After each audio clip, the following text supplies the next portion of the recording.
నువ్వే తయారు కావాలి. బలహీనుడమైన నువ్వే బలవంతుడివి కావాలి. వ్యసనపరుడమైన నువ్వే వ్యసనాలను జయించాలి.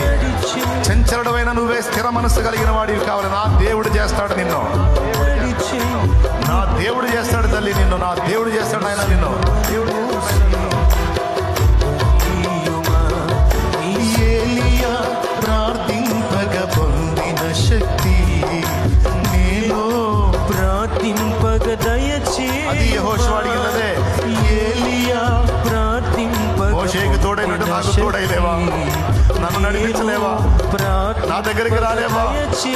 నా సహవాసానికి రాలేవా? నాకు కూడా కావాలి నీ సన్నిధి.